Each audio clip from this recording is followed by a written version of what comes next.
Bihar news में स्वागत है आपका दोस्तों। मैं हूं फिरदौस गनी और आप देख रहे हैं केडीबी लाइव। दोस्तों आज हो चुका है 8 अगस्त 2023। तो आज की पूरे बिहार की टॉप न्यूज़ लेकर आए हैं आपके लिए। दोस्तों वीडियो शुरू करने से पहले आपको बता दें कि अगर आप नए आए हैं इस चैनल पर तो फिर चैनल को सब्सक्राइब करके बेल आइकन को प्रेस कर दीजिए और साथ ही वीडियो को लाइक कर दीजिए, अपने दोस्तों के साथ शेयर भी कीजिए।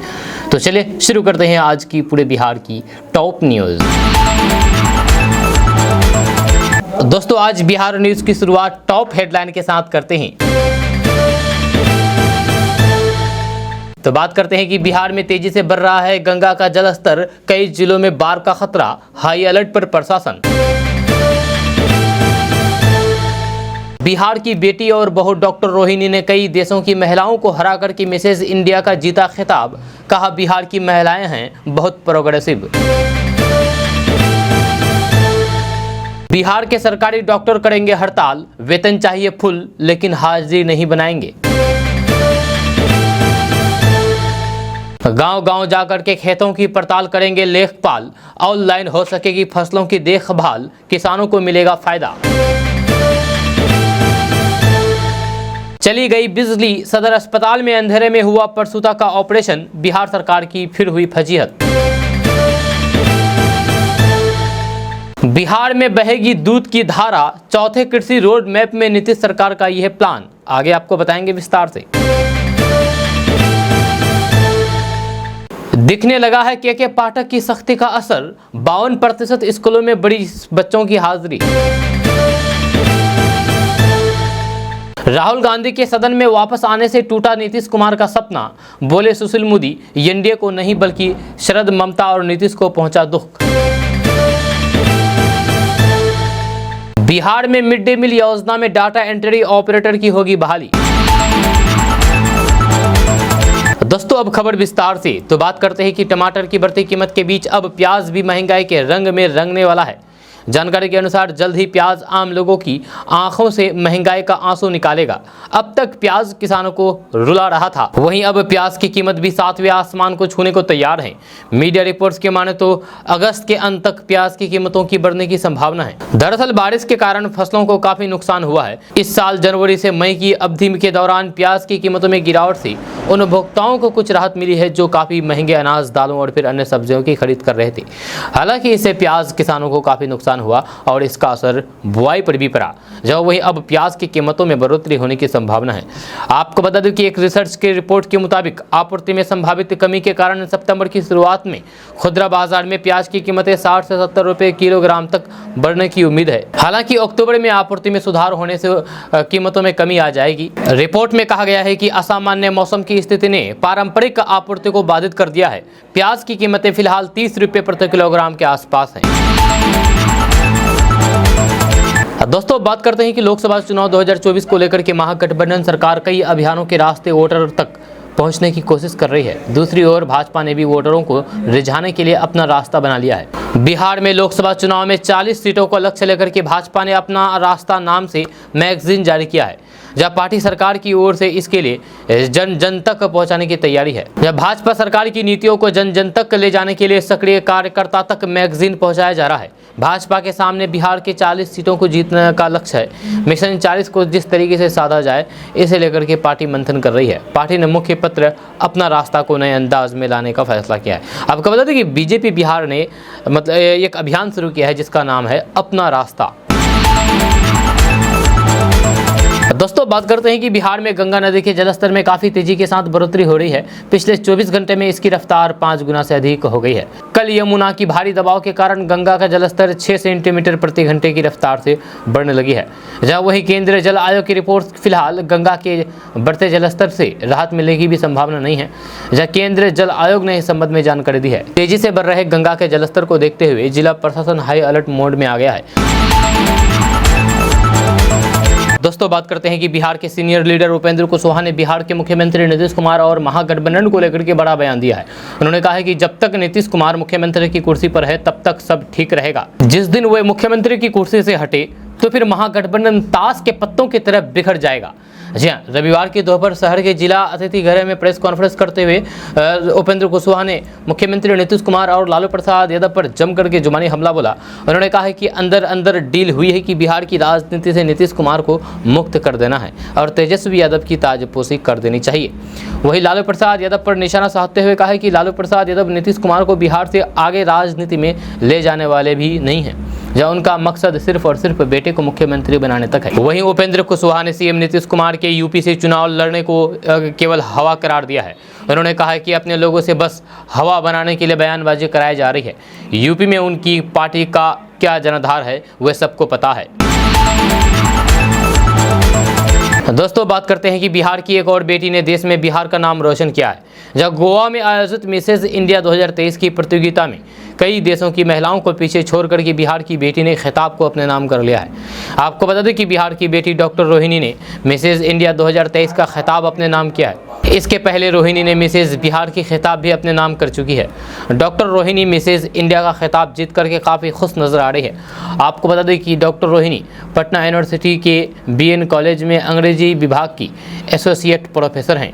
जब पटना विश्वविद्यालय के पूर्व उपाध्यक्ष अंशुमान ने रोहिणी को मधुबनी पेंटिंग से सम्मानित किया है। खिताब जीतने के बाद उन्होंने कहा है कि जब आप किसी सपने को अपने अंदर दबा करके रखते हैं और आपको मौका मिल जाता है तो फिर उसे बाहर लाने का, और फिर अगर आप उसमें सफल हो जाते हैं तो फिर उसकी खुशी अलग होती है। खिताब जीतने के बाद उन्होंने कहा है कि जब आप किसी सपने को अंदर दबा करके रखते हैं और आपको मौका मिल जाता है उसे बाहर निकालने का, और अगर आप उसमें सफल हो जाते हैं तो फिर उसकी खुशी अलग होती है। रोहिणी ने अपनी जीत और अपने सपने को पूरा करने का श्रेय अपने परिवार वालों के साथ साथ अपने ससुराल वालों को भी दिया है। उन्होंने कहा है कि ससुर से उन्हें बहुत सपोर्ट मिला है। उनके खिताब जीतने के बाद उनके मायके और फिर ससुराल वाले दोनों खुश हैं और उन पर गर्व कर रहे हैं। डॉक्टर रोहिणी ने बताया है कि इस मुकाम तक पहुँचने में उन्हें सबसे ज़्यादा दिक्कत टाइम क्राइसिस की रही है। जब एक शादीशुदा वर्किंग महिला है, जब उनकी शादी के 14 साल हो चुके हैं, उन्हें घर के साथ साथ अपने काम को भी देखना पड़ता है, जब इसके अलावा पढ़ाने के साथ साथ पढ़ना भी पड़ता है। उन्होंने कहा है कि उनके मन में मॉडल बनने का सपना बहुत पहले से ही था, लेकिन परिस्थिति और फिर जिम्मेदारी के दायरे के हिसाब से कभी ऐसा मौका नहीं मिल पाया। जब वे बिहार के एक मध्यम वर्गीय परिवार से आती है और फिर बिहार में मॉडलिंग को लेकर के कभी वैसा एक्सपोजर मिला नहीं कि वह इसे आगे बढ़ाया जाए। दोस्तों, बात करते हैं कि बिहार के सरकारी डॉक्टर को वेतन तो फुल मिल रहा है, लेकिन अस्पतालों में हाजिरी नहीं बनाएंगे। जहां सरकार ने डॉक्टरों को बायोमेट्रिक हाजिरी बनाने को कहा है, जहां इसके खिलाफ डॉक्टर आंदोलन करेंगे। अटेंडेंस नहीं बनाने समेत दूसरी मांगों को लेकर के बिहार के सरकारी डॉक्टर 2 दिनों तक मरीजों का इलाज नहीं करेंगे, यानी हड़ताल पर रहेंगे। सरकारी डॉक्टरों के संगठन बिहार स्वास्थ्य सेवा संघ यानी कि भाषा ने यह ऐलान किया है। भाषा ने कहा है कि राज्य भर के तमाम सरकारी डॉक्टर 16 और 17 अगस्त को काली पट्टी बांध करके काम करेंगे, जहां उसके बाद 18 और 19 अगस्त को ओपीडी में काम नहीं करेंगे। वे ओपीडी से हड़ताल पर रहेंगे। रविवार को आईएमए हॉल में भाषा की कोर कमेटी की बैठक में यह फैसला लिया गया है। सरकारी डॉक्टरों का संगठन बायोमेट्रिक हाजिरी का विरोध कर रहे हैं। आपको बता दें कि बायोमेट्रिक हाजिरी का मतलब है अंगूठे के चिन्ह से अटेंडेंस बनाना। भाषा ने कहा है कि सरकार पहले डॉक्टरों के कार्य अवधि का निर्धारण करे और फिर उनके लिए आवास की व्यवस्था करें, तब बायोमेट्रिक हाजिरी की बात करें। दोस्तों, बात करते हैं कि नीतीश कुमार सुशासन के नाम पर कुशासन की सरकार चला रहे हैं। जब बिहार में अब नीतीश कुमार की मर्जी से कुछ नहीं होता है, जब उनको कोई और चला रहा है, अब उनका समय चला गया है। ये बातें हिंदुस्तानी अवाम मोर्चा के राष्ट्रीय अध्यक्ष संतोष सुमन ने नवादा दौरे के दौरान कही है। संतोष सुमन ने कहा है कि आगामी चुनाव में बिहार की जनता नीतीश कुमार को आईना दिखाएगी। जहाँ इतना ही नहीं, संतोष सुमन ने दावा किया है कि एनडीए के सामने विपक्षी गठबंधन की इंडिया नहीं टिक पाएगी। देश में एक बार फिर से एनडीए की सरकार बनेगी। उन्होंने कहा है कि देश की जनता नरेंद्र मोदी को फिर से देश का प्रधानमंत्री चुनेगी, क्योंकि नरेंद्र मोदी पर जनता का विश्वास है। देश की हर जनता चाहती है कि एक बार फिर से देश का प्रधानमंत्री नरेंद्र मोदी ही हो। दोस्तों, बात करेंगे कि पूर्णिया के अमोर में मनरेगा कर्मियों पर स्थानीय जनप्रतिनिधियों ने मनरेगा से जुड़ी हुई योजनाओं की क्रियान्वयन में भ्रष्टाचार के आरोप लगाए हैं। स्थानीय जिला परिषद और मुखिया प्रतिनिधियों ने मनरेगा कर्मियों पर मनरेगा से जुड़े विकास कार्यों को ताक पर रख करके मनमानी का आरोप लगाया है। 5 साल बाद भी मनरेगा कर्मियों का स्थानांतरण न होने से स्थानीयों में असंतोष है।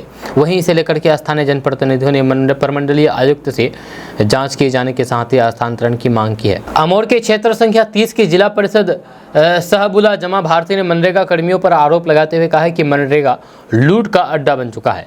जब PRS और फिर जेई की नीति लूट खोट की है, जब ये नियमों को ताक पर रख करके मनमाने तरीके से प्राइवेट लोग रखे हुए हैं, जब बहुत सारे ऐसे कर्मी हैं जो 5 साल से अधिक समय से जमे हुए हैं। इसकी विभाग गहन जांच करे, या इनके ऊपर कार्रवाई हो। मनरेगा से जुड़े कार्य योजनाओं के नाम पर पैसे का उठा हो रहा है, मगर मनरेगा से जुड़े कार्य नहीं हो रहे हैं। ऐसे में इनकी संपत्ति की भी जांच होनी चाहिए। दोस्तों, INDIA गठबंधन के 2 राउंड की बैठक पटना और बेंगलुरु में हो चुकी है। अब मुंबई में 31 अगस्त 1 सितंबर को होने वाली बैठक को कई लिहाज से खास माना जा रहा है, जहाँ इसमें कई निर्णय होने वाले हैं। सबसे अहम है सीट शेयरिंग फॉर्मूला का। जब बिहार के मुख्यमंत्री नीतीश कुमार, जो इस पूरे गठबंधन के सूत्रधार हैं, वे लगातार कहते आ रहे हैं कि 2024 के लोकसभा चुनाव में भाजपा के कैंडिडेट के खिलाफ विपक्ष का एक उम्मीदवार मैदान में उतरे। 1:1 के इस फॉर्मूले को बिहार से ही तैयार करना चाहते हैं। जुलाई के महीने में नीतीश कुमार और RJD सुप्रीमो लालू प्रसाद यादव के बीच लगभग 6 से ज्यादा बार मुलाकात हुई है। ज्यादा बार नीतीश कुमार लालू प्रसाद यादव से मिलने राबड़ी आवास पहुंचे। महागठबंधन के सूत्रों की माने तो इन मुलाकातों के दौरान लोकसभा की सीटों का बंटवारा को लेकर के चर्चा हुई और लगभग फाइनल हो गया। सूत्रों के मुताबिक जदयू और RJD 15 लोकसभा सीटों पर चुनाव लड़ेगी, जहाँ कांग्रेस को 8 सीटें और फिर भाकपा माले को 2 सीटें दी जाएगी। ये बंटवारा जातिगत आधार पिछले लोकसभा चुनाव के प्रदर्शन के आधार पर किया गया है। हालांकि इस पर फिलहाल कोई भी नेता औपचारिक रूप से कुछ भी बोलने से बच रहे हैं। दोस्तों, बिहार की सरकार बिहार में जाति की गणना करा रही है या फिर जंग लड़ रही है, जहां जाति की गणना के लिए सारे संसाधन झोंक दिए गए हैं। राजधानी पटना में 3 दिनों के भीतर घर घर जाकर के जाति की गणना का काम पूरा कर लिया गया है। जाति की गिनती के बाद युद्ध स्तर पर डेटा एंट्री का सोमवार से काम शुरू हो गया है। हाल यह है कि पटना समेत सभी जिलों के DM सारा काम छोड़ करके जाति की गणना पूरी करने में लगे हुए हैं। पटना के DM ने आज फिर से जाति जनगणना पर मीटिंग की है। DM चंद्रशेखर सिंह ने कहा है कि पटना जिला के सभी परिवारों की घर घर जाकर के गिनती का काम 5 अगस्त को ही पूरा कर लिया गया है। आपको बता दें कि हाईकोर्ट ने 1 अगस्त को जाति जनगणना पर रोक हटाई थी। 2 अगस्त को प्रशासन ने तैयारी की और 3 से 5 अगस्त यानी कि 3 दिनों में सारे घरों की गिनती पूरी कर ली गई है। जब पटना के DM डॉक्टर चंद्रशेखर ने कहा है कि बिहार जातिगत जनगणना में जो आंकड़े संकलित किए गए हैं, उसकी कंप्यूटर में एंट्री और डेटा को मिलान का काम सोमवार से शुरू हो गया है।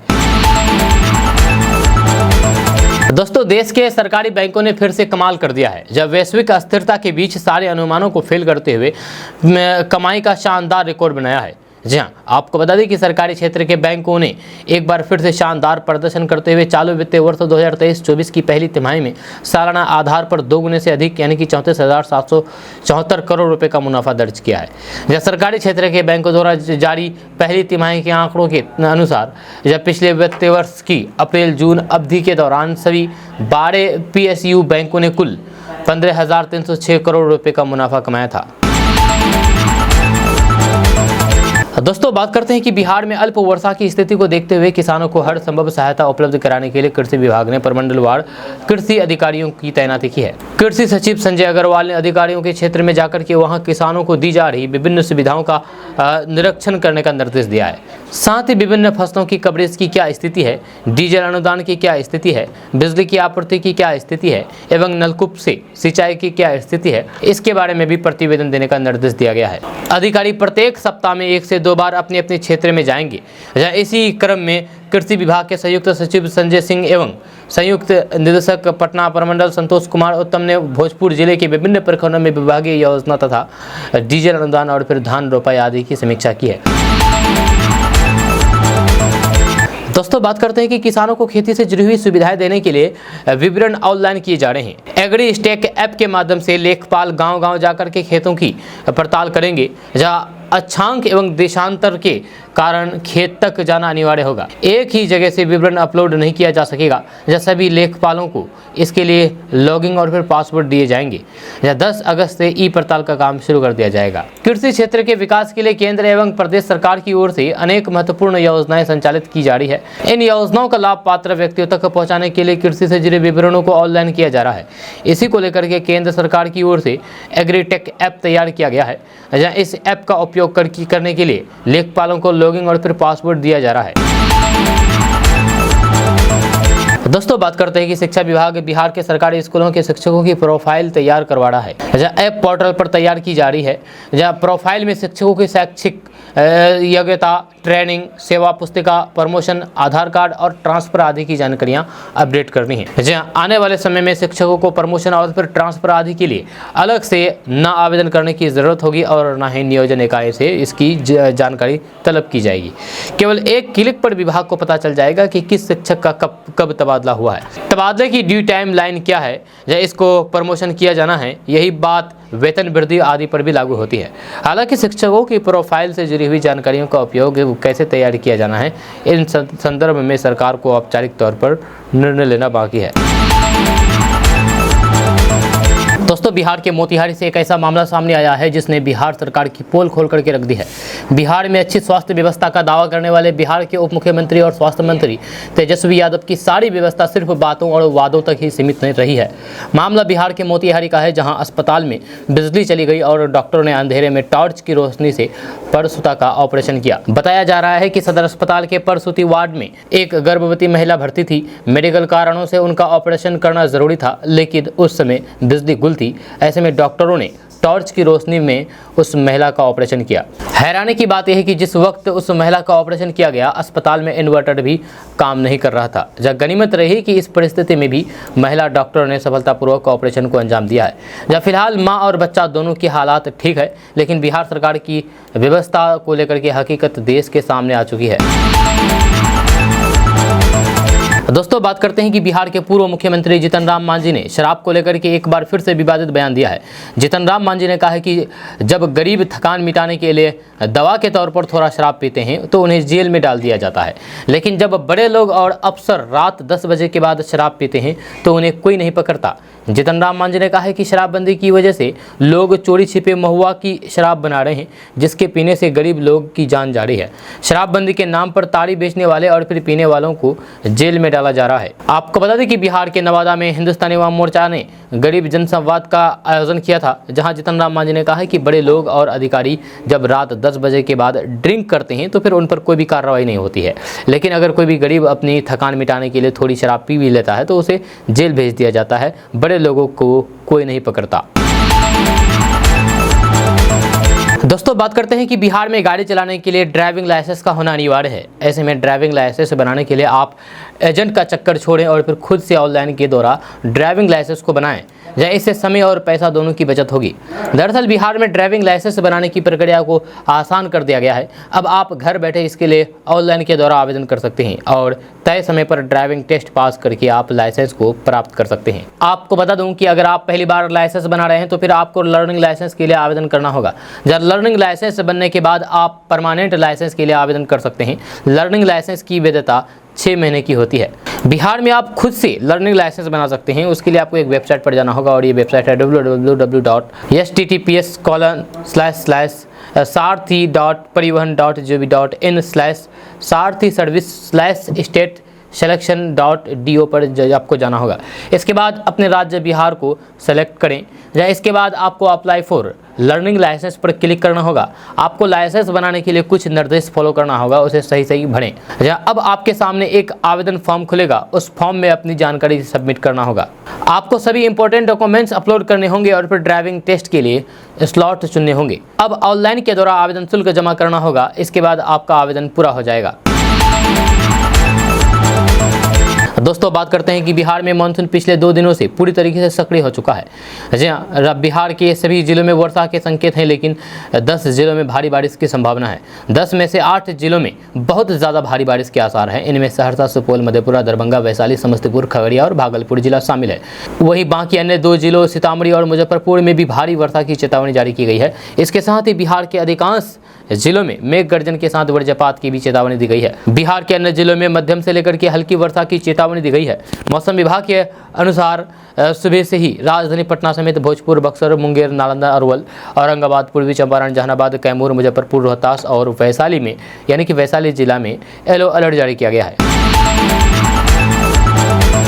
दोस्तों बात करेंगे कि बिहार में किसानों के लिए कई तरह की योजनाएं चलाई जा रही है, जिस योजना के तहत किसानों को बम्पर अनुदान दिया जा रहा है, जहाँ किसान इन योजनाओं का लाभ लेकर के अपनी आर्थिक स्थिति को बेहतर बना सकते हैं और फिर खूब कमाई कर सकते हैं। राइपनिंग चैम्बर स्थापित करने के लिए एकीकृत बागवानी विकास मिशन योजना के तहत किसानों को 50 से 75% तक का अनुदान मिल रहा है।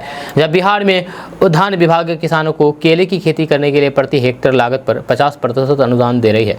जब बिहार में पपीता की खेती करने के लिए प्रति इकाई लागत पर सरकार के द्वारा 75% अनुदान मिल रहा है। जब बिहार में कटहल की खेती करने के लिए प्रति इकाई लागत पर सरकार के द्वारा 50% अनुदान मिल रहा है। जब बिहार में जामुन की खेती करने के लिए प्रति इकाई लागत 60,000 रुपये हेक्टेयर पर सरकार के द्वारा 50% अनुदान मिल रहा है। जब बिहार में ड्रैगन फ्रूट की खेती करने के लिए प्रति इकाई लागत 1,25,000 रुपये प्रति हेक्टेयर पर 40% अनुदान मिल रहा है।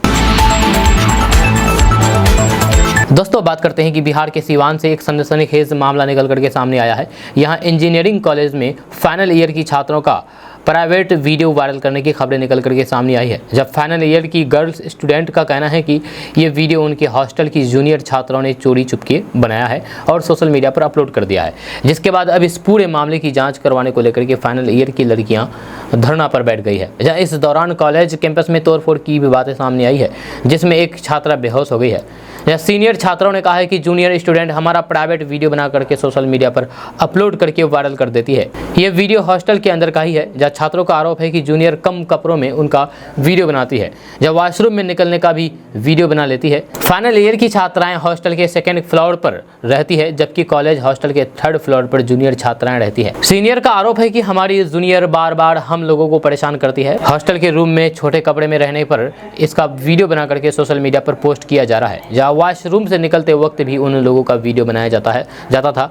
जब हम लोग इसका विरोध करते तो फिर हमारे साथ जूनियर मारपीट भी करती है। इसकी शिकायत कॉलेज के प्राचार्य और फिर हॉस्टल के इंचार्ज से करने के बाद भी लगातार बदसलूकी की जा रही है। दोस्तों बात करते हैं कि बिहार के अरवल में वज्रपात से 3 लोगों की जान जाने पर मुख्यमंत्री नीतीश कुमार ने गहरी शोक संवेदना जताई है। जहां साथ ही मुख्यमंत्री ने कहा है कि आपदा की इस घड़ी में वे प्रभावित परिवारों के साथ हैं। मुख्यमंत्री नीतीश कुमार ने अविलंब मृतक के परिवार वालों को 4-4 लाख रुपए अनुदान देने के निर्देश दिए हैं। जहाँ इस दौरान मुख्यमंत्री ने लोगों से अपील की है कि सभी लोग खराब मौसम में पूरी सतर्कता बरतें। जब खराब मौसम होने पर वज्रपात से बचाव के लिए आपदा प्रबंधन विभाग द्वारा समय समय पर जारी किए गए सुझावों का अनुपालन करें। खराब मौसम में घरों में रहें और सुरक्षित रहें। पूर्वी चंपारण, मधुबनी, शिवहर, सीतामढ़ी, पश्चिमी चंपारण जिले के कुछ भागों में 1 से 3 घंटे में हल्के और फिर मध्यम मेघ गर्जन के साथ वज्रपात की चेतावनी मौसम विभाग ने जारी की है। जब वहीं नालंदा, समस्तीपुर, सीवान, वैशाली जिले में भी येलो अलर्ट जारी किया गया है। इन जिलों में वज्रपात से बचने के लिए खुले में न जाने की सलाह दी गई है। दोस्तों बात करते हैं कि बिहार में दूध उत्पादन और संग्रह बनाने के लिए 5750 नई दूध समितियां गठित होगी। इसके लिए गांवों का सर्वे भी किया जा रहा है। ज्यादा दूध उत्पादन करने वाले गांवों में समितियां पहले गठित होगी। राज्य सरकार ने 4थे कृषि रोड मैप में समितियों की संख्या बढ़ाकर के 33,565 करने का लक्ष्य रखा है। कॉम्फेड का दायरा बढ़ाने पर भी चर्चा हो रही है। जहाँ तीसरे रोड मैप के पूर्ण होने तक बिहार में 27,816 समितियां बन चुकी है। अगले 5 साल में साल 2028 तक 5,750 नई समितियां गठित की जाएगी। इन समितियों के जरिए दूध संग्रहण इकाइयों की स्थापना की जाएगी। 4थे कृषि रोड मैप में 31,000 स्वचालित दूध संग्रहालय इकाइयों की स्थापना का लक्ष्य रखा गया है। दोस्तों बात करते हैं कि बिहार के नवादा शहर के लोगों के लिए खुशखबरी है। इस साल अक्टूबर तक नवादा शहर को भी पेयजल के रूप में गंगा जल की आपूर्ति होने लगेगी। जी हां, आपको जानकर खुशी होगी कि जल जीवन हरियाली के तहत नवादा शहर को पेयजल के लिए गंगा जल आपूर्ति योजना का अब तक करीब 65% कार्य पूर्ण हो चुका है। मंत्रिमंडल सचिवालय से मिली जानकारी के अनुसार गया, बोधगया, राजगीर जैसे शहरों का पर्यटन क्षेत्र में विशेष महत्व है। यहाँ प्रति वर्ष लाखों सैलानी अपने इष्ट के दर्शन करने और फिर इन शहरों की सुंदरता देखने के लिए आते हैं। बड़ी समस्या ये थी कि इन क्षेत्रों के जलस्तर में लगातार गिरावट हो रही थी, जिसे देखते हुए जल जीवन हरियाली के तहत गंगा जल को पेयजल के रूप में आपूर्ति करने की योजना स्वीकृति की गई थी। 2019 में योजना की लागत करीब 2836 करोड़ रुपए थी। योजना में 4 शहरों को शामिल किया गया था। ये शहर थे गया, बोधगया, राजगीर और नालंदा। जब बीते 4 सालों से योजना का कार्य जारी है। जानकारी के अनुसार अब तक गया, बोधगया और फिर राजगीर में पेयजल के रूप में गंगा जल की आपूर्ति शुरू की जा चुकी है। जहाँ नवादा में कार्य अभी जारी है। जहाँ 4 साल में तकनीकी कारणों से योजना की लागत भी बढ़ी है और फिर ये 4515 करोड़ रुपए की हो गई है। दोस्तों बात करते हैं कि बिहार के स्कूलों में प्रतिदिन निरीक्षण व्यवस्था लागू होने के बाद से बच्चों की उपस्थिति में काफ़ी सुधार आया है। जहाँ स्कूलों का निरीक्षण 1 जुलाई 2023 से शुरू हुआ है तो फिर चौंकाने वाला सच सामने आया है। निरीक्षण रिपोर्ट से पता चला है कि बिहार में करीब 64% ऐसे स्कूल हैं जहाँ पर आधे से भी कम बच्चे आ रहे हैं। जहाँ अब ऐसे स्कूलों की संख्या 64% से घट करके 12% हो गई है। बिहार में 75,000 से अधिक सरकारी स्कूल हैं, जहाँ इनमें करीब 25,000 स्कूलों में प्रतिदिन शिक्षा विभाग के अफसर और फिर कर्मी निरीक्षण में जाते हैं। विभाग के अपर मुख्य सचिव के पाठक ने यह व्यवस्था बनाई है। निरीक्षण के दौरान मुख्य रूप से स्कूलों में बच्चों और फिर शिक्षकों की उपस्थिति की जांच होती है। प्रखंड और जिलों के शिक्षा पदाधिकारियों को निर्देश दिया है कि स्कूलों में बच्चों की उपस्थिति में सुधार नहीं हुआ है तो फिर उन लोगों पर कार्रवाई होगी, वेतन भी बंद किया जाएगा। हालांकि निरीक्षण के बाद भी जितना सुधार प्रारंभिक स्कूलों में हुआ है या उसके अनुपात में माध्यमिक उच्च माध्यमिक माध्यम में नहीं हुआ है। दोस्तों बात करते हैं कि बिहार में खेती करने वाले किसानों के लिए बड़ी खबर सामने आ रही है। ताज़ा रिपोर्ट्स के मुताबिक मुख्यमंत्री नीतीश कुमार ने कृषि सिंचाई के लिए किसानों को 12 घंटे की जगह 16 घंटे बिजली देने का निर्देश दिया है, जिसके बाद से बिहार के कई जिलों में किसानों को 16 घंटे बिजली उपलब्ध कराई जा रही है। खबर के अनुसार बक्सर जिले में कुल 21 कृषि फीडर से किसानों को बिजली आपूर्ति की जाती है। इन फीडरों में पहले 12 घंटे बिजली की आपूर्ति होती थी, लेकिन अब कृषि फीडर में 16 घंटे बिजली आपूर्ति हो रही है। वहीं पटना, नालंदा समेत अन्य जिलों में भी किसानों को बिजली आपूर्ति बढ़ाई जा रही है। आपको बता दें कि बिहार में कम बारिश होने से धान की रोपनी करने में दिक्कतें आ रही है। ऐसे में सरकार ने किसानों को डीजल सब्सिडी देने का ऐलान किया है। साथ ही साथ किसानों को खेती की सिंचाई के लिए 16 घंटे बिजली आपूर्ति करने के निर्देश दिए हैं। दरअसल बिहार में 70% आबादी कृषि पर निर्भर है। इसे देखते हुए मुख्यमंत्री नीतीश कुमार ने अधिकारियों से कहा है कि किसानों को हर संभव सहायता उपलब्ध कराई जाए ताकि उन्हें कृषि कार्य में सहूलियत हो। किसानों को जल्द से जल्द डीजल सब्सिडी की राशि भेजें। दोस्तों बात करते हैं कि पूर्व मुख्यमंत्री जीतन राम मांझी ने एक जनसभा किया। इस जनसभा में मुख्यमंत्री नीतीश कुमार पर जीतन राम मांझी जम करके हमला बोला। उन्होंने यहाँ तक कह डाला है कि नीतीश कुमार मुझसे 2 साल छोटे हैं, चाहे शिक्षा में हो और या फिर राजनीति में हो। जीतन राम मांझी ने कहा है कि 9 माह हमने बिहार के लिए काम किया है, बीच में हटा दिया। जीतन राम मांझी वोट से नहीं बना, कुछ लोग सीना तान के कहते हैं हमने सीएम बनवाया है। 2023 तक तेजस्वी को सीएम बनाने के लिए कहा था, अब तरह तरह के नाटक कर रहे हैं। पूर्व सीएम जीतन राम मांझी ने कहा है कि नीतीश सोचते कुछ और हैं, वे हमें जो बोलते थे वही किए 2 माह तक। जहाँ नीतीश कुमार मुझसे 2 साल का छोटा है, जैसे शिक्षा में भी और राजनीति में भी। दोस्तों बात करते हैं कि बिहार रेलवे को बेहतर बनाने के लिए स्टेशनों के रीडेवलपमेंट के तहत प्रधानमंत्री नरेंद्र मोदी ने रविवार को 508 रेलवे स्टेशनों की आधारशिला रखी है। इन स्टेशनों को वर्ल्ड क्लास सुविधा से जोड़ा जाएगा। हालांकि रेल मंत्री अश्विनी वैष्णव ने भरोसा दिलाया है कि स्टेशनों के रीडेवलपमेंट प्रोजेक्ट के नाम पर रेलवे के जरिए किराया नहीं बढ़ने वाले हैं। अश्विनी वैष्णव ने कहा है कि रेलवे के रीडेवलपमेंट प्रोजेक्ट के लिए 25,000 करोड़ रुपये की जरूरत होगी और इसका इंतजाम मौजूदा रेलवे बजट के जरिए किया जाएगा। रेल मंत्री अश्विनी वैष्णव ने एक प्रेस कॉन्फ्रेंस में कहा है कि प्रधानमंत्री नरेंद्र मोदी आम जनता के जीवन स्तर को सुधारने के लिए काम कर रहे हैं और रेलवे स्टेशनों का पूर्ण विकास इसी कड़ी में उठाया जा रहा कदम है, जहां हम देश की जनता को बिना किसी अतिरिक्त बोझ के वर्ल्ड क्लास स्टेशन की सुविधा देना चाहते हैं। रेल मंत्री ने यह भी कहा है कि हम ना तो रेल किराया में इजाफा कर रहे हैं और न ही रेलवे रीडेवलपमेंट फीस जैसा कोई भी शुल्क लगा रहे हैं। रेलवे ने देश के लगभग 1300 प्रमुख स्टेशनों को अमृत भारत स्टेशनों के रूप में रीडेवलप करने का प्लान बनाया है। रविवार को प्रधानमंत्री नरेंद्र मोदी ने इसमें से 508 अमृत भारत स्टेशनों की आधारशिला रखी है। उत्तर प्रदेश और राजस्थान में लगभग 4,000 करोड़ रुपए की लागत से 55 ऐसे स्टेशन विकसित किए जाएंगे। जश्न मनाए राहुल गांधी, इसमें रोक कहाँ है, लेकिन उनको दोष मुक्त नहीं किया गया है, केवल उनकी सजा पर रोक लगाई गई है। अभी ही उनकी अपील पेंडिंग है, उनका इंतजार करना चाहिए। जब 2 साल की सजा हुई तो फिर उनकी सदस्यता को रद्द कर दिया गया, फिर उनकी सजा पर रोक लगी तो फिर उन्हें वापस सदन आने की अनुमति मिली, लेकिन अभी वे दोष मुक्त नहीं हुए हैं। उन पर जो आरोप है वह अभी भी बरकरार है। जब उनके सदन में आने से क्या फ़र्क पड़ने वाला है, इससे पहले भी तो वे सदन में मेंबर थे, तो फिर उसमें कांग्रेस की सेहत पर क्या असर पड़ा।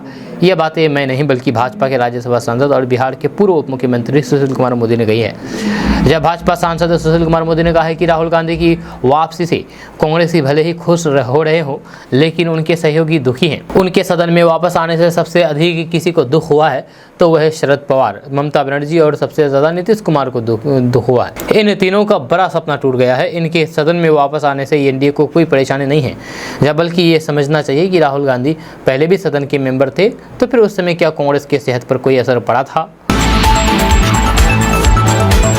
दोस्तों, बात करते हैं कि विपक्षी गठबंधन इंडिया की अगली बैठक से कई तरह की अटकलें लगाई जा रही है। अगले लोकसभा चुनाव में बीजेपी के खिलाफ एक साथ मैदान में उतरने के मकसद से 26 विपक्षी दलों ने महागठबंधन बनाया, जिसकी अगली बैठक 31 अगस्त और फिर 1 सितंबर को मुंबई में होगी। इससे पहले सियासी गलियारों में चर्चा है कि कांग्रेस नेता सोनिया गांधी और फिर बिहार के मुख्यमंत्री नीतीश कुमार को इस गठबंधन में बड़ी जिम्मेदारी दी जा सकती है। टाइम्स ऑफ इंडिया के अनुसार सूत्रों का कहना है कि नीतीश कुमार को इंडिया का संयोजक और सोनिया गांधी को चेयरपर्सन बनाया जा सकता है। शिवसेना का उद्धव ठाकरे की अगुवाई वाला गुट मुंबई में विपक्ष की बैठक की मेजबानी करेगी। जब बिहार के महागठबंधन के सूत्रों ने कहा है कि इंडिया के सभी प्रमुख सहयोगियों के शीर्ष नेता और कांग्रेस नेतृत्व संयोजक के रूप में नीतीश कुमार के नाम पर सहमत हुए हैं। मुंबई बैठक में इसकी औपचारिक घोषणा की जा सकती है। जब सूत्रों ने कहा है कि कांग्रेस नेता चाहते हैं कि 11 सदस्यीय समन्वय समिति का नेतृत्व सोनिया गांधी करे। वे यूपीए की अध्यक्ष रही है। महागठबंधन के एक वरिष्ठ नेता ने शनिवार को टाइम्स ऑफ इंडिया को बताया है कि या तो सोनिया गांधी या फिर उनकी ओर से नामित कोई व्यक्ति समन्वय समिति का प्रमुख होगा। सोनिया गांधी से अंतिम निर्णय लेने का अनुरोध किया गया है। विपक्षी दल इससे पहले पटना और बेंगलुरु में 2 बैठकें कर चुकी हैं। दोस्तों, लोकसभा चुनाव के लिए सियासी बिसात बिछनी शुरू हो गई है। लोकसभा चुनाव 2024 में अपना पलड़ा भारी करने के लिए राजनीतिक दल से रणनीति बनाने में लगे हैं। 2024 में केंद्र की मोदी सरकार को मात देने के लिए महागठबंधन रणनीति बनाने की जुगत में लगा है। जब बैठकों का दौर जारी है तो फिर एनडीए और इंडिया के मुकाबले की बात होने लगी है, तो फिर वहीं क्षेत्रीय दल दमदारी से अपनी भूमिका बताने से नहीं चूक रहे हैं। चुनावी विराट पर अपनी बाजी मारने के लिए भाजपा ने जहां एनडीए का विस्तार किया है, तो फिर वही कांग्रेस, जदयू, राजद जैसे 26 विपक्षी दलों ने मिलकर के इंडिया गठबंधन बनाया है। इसके तहत सभी दल एक साथ चुनाव लड़ने की तैयारी कर रहे हैं। ऐसे में आखिर बिहार की मतदाता क्या सोच रहे हैं? आज चुनाव कराया जाए तो फिर किसका पलड़ा भारी होगा? अगले साल होने वाले लोकसभा चुनाव में अब महज चंद महीने का ही समय बचा हुआ है। मोदी के रथ का पहिया रोकने के लिए विपक्षी रणनीति बना रहे हैं, तो वही सत्ता पक्ष फिर से सरकार बनाने के लिए कोई कोर कसर छोड़ना नहीं चाहता है। जब वही लोकसभा चुनाव 2024 के नजदीक आने से राजनीतिक दलों की बेचैनी बढ़ गई है। इस बार परिस्थितियां बदली है। एनडीए के कुछ साथी इस बार विपक्षी खेमे में हैं। इस बीच इंडिया गठबंधन बनाने के बाद एक सर्वे किया गया है, जिसके नतीजे हैरान करने वाले हैं। आम चुनाव को लेकर के एक ओपिनियन पोल कराया गया है, जिसमें कई राज्यों के आंकड़े हैं। India TV CNX opinion poll में बिहार में एनडीए और महागठबंधन के बीच कड़ी टक्कर होती हुई नजर आ रही है। ओपिनियन पोल के अनुसार बिहार की 40 सीटों में से एनडीए को 24, इंडिया महागठबंधन को 16 सीटें मिल सकती है। कर्नाटक में एनडीए को 20, इंडिया अलायंस को 7 और अन्य को 1 सीट मिलने की उम्मीद है। गुजरात में भाजपा सभी 26 सीटों पर जीत दर्ज कर सकती है। केरल की 20 सीटों में इंडिया महागठबंधन सभी 20 सीटें जीत सकता है। तो राजस्थान में एनडीए को 21, इंडिया अलायंस को 4 सीटें मिलने के आसार हैं। महाराष्ट्र की 48 सीटों में एनडीए को 24 सीटें इंडिया को दी गई है। जब तमिलनाडु में 39 सीटों में से एनडीए को 9, इंडिया को 30 सीटें दी गई है। जब सर्वे में पश्चिम बंगाल में एनडीए को 12, इंडिया महागठबंधन को 30 सीटें मिल सकती है। ताज़ा सर्वे के मुताबिक भाजपा की एनडीए को 313 सीटों पर जीत मिलने का अनुमान है। वहीं एक मौजूद विपक्ष की गठबंधन इंडिया को 175 सीटें मिलने का अनुमान है। वहीं अन्य दलों को 50 सीटों पर संतोष करने का अनुमान है। ओपिनियन पोल एकजुट हुए तो फिर विपक्ष की चिंता को तो बढ़ा दी है। दोस्तों, इसरो ने रविवार को चंद्रयान 3 द्वारा चांद की क्लिक की गई पहली तस्वीर को शेयर किया है। चंद्रयान 3 ने चांद की खूबसूरत तस्वीर को क्लिक किया है। चांद की कक्षा में पहुंचने के बाद चंद्रयान ने चंद्रमा की सतह की तस्वीर को भेजा है। लॉन्च के बाद चंद्रयान 3 ने तिहाई रास्ता को पूरा कर लिया है और सफलतापूर्वक चंद्रमा की कक्षा में चला गया है। अब हर किसी की नज़र इस पर टिकी हुई है कि क्या ये सफलतापूर्वक लैंड कर सकेगा। आपको बता दें कि भारत दुनिया का चौथा देश है जिसने चांद की सतह पर अपना स्पेसक्राफ्ट लैंड करने में सफलता हासिल की है। इससे पहले अमेरिका, चीन और रूस ये कर चुका है। लैंड करने के बाद चंद्रयान 3 तकरीबन 1 लूनर दिवस तक यहाँ रहेगा। 1 लूनर दिवस धरती पर 14 दिन के बराबर होता है। आपको बता दें कि चंद्रयान 3 मिशन के लिए 250 करोड़ रुपए के कुल खर्च की अनुमति दी गई है।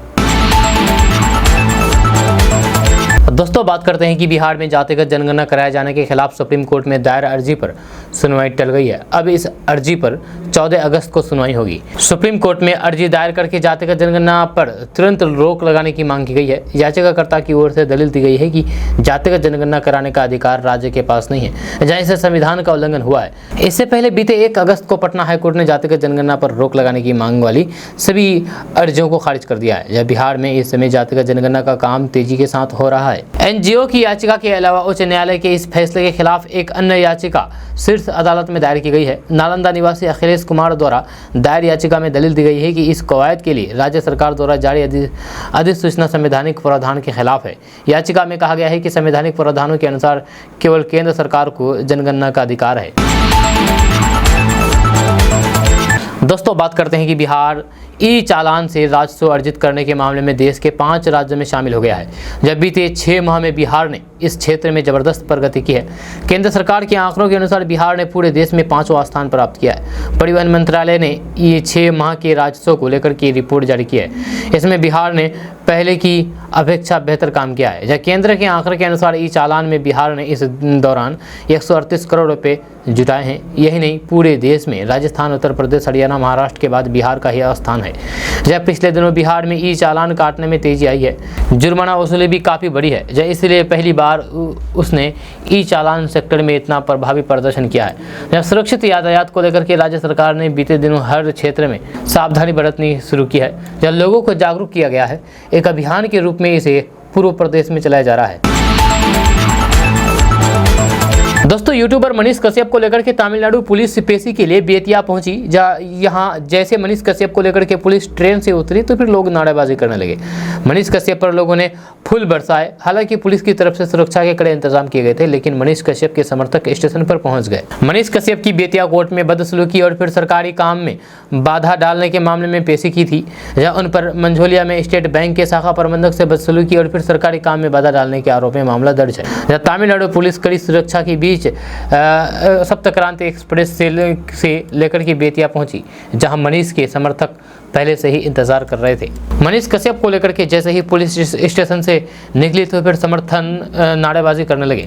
मनीष कश्यप पर फूलों की बारिश भी की गई। हालांकि पुलिस तेजी से मनीष कश्यप को लेकर के वहां से निकल गई। यह सोशल मीडिया पर मनीष कश्यप पर फूलों की बारिश किए जाने का वीडियो वायरल है।